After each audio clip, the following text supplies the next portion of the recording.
Welcome to this legislative analysis of the Viksit Bharat Shiksha Adhishtan Bill 2025. This video examines the One Nation, One Regulator reform and its profound implications for institutional autonomy and diversity in higher education. Our agenda covers three key areas.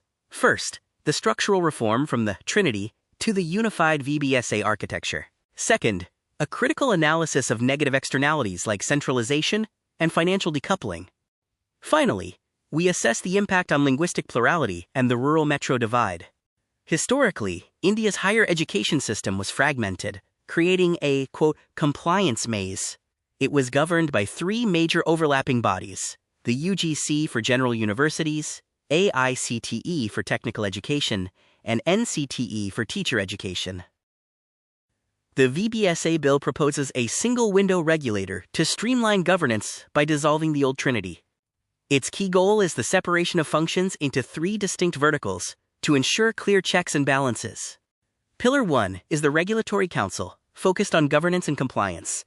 It is the sole authority for institutional approvals, removing the Inspector Raj of multiple agencies by implementing a single digital compliance framework. Pillar 2 is the Standards Council, responsible for setting the academic bar. It defines learning outcomes and faculty qualifications across all disciplines, aiming to ensure parity of academic weight between rural and metro degrees. Pillar 3 is the Accreditation Council. It moves away from complex scores toward a simplified, binary accreditation model, accredited or not accredited.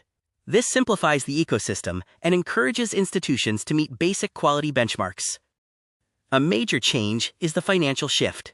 Unlike the UGC, the VBSA will not have grant-giving powers. Funding functions will move to the Ministry of Education or a separate SPV, separating the roles of regulation and funding.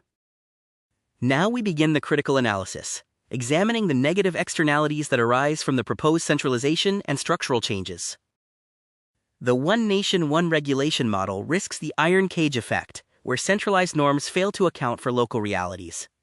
Enforcing rigid central standards risks stifling the institutional autonomy necessary for innovation and academic excellence.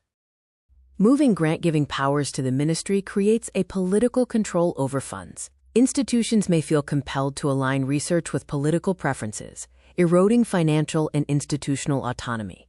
Centralized national standards often default to English or Hindi. This is a threat to linguistic diversity, forcing state universities to translate context rather than teach it, thus eroding local knowledge systems. Accreditation norms often exhibit a metro bias, prioritizing infrastructure common in urban areas. Imposing global standards on underfunded rural colleges without bridging the resource gap risks their derecognition. Consolidating approvals for over 50,000 institutions into a single body creates performance bottlenecks. This risk includes administrative gridlock, stalled course launches, and forces universities to chase rigid ranking metrics instead of social impact. In final verdict, while the VBSA solves the fragmentation problem, it introduces a dangerous level of concentration. Institutional autonomy is not a privilege to be granted. It is the fundamental condition for achieving true academic excellence. Thank you.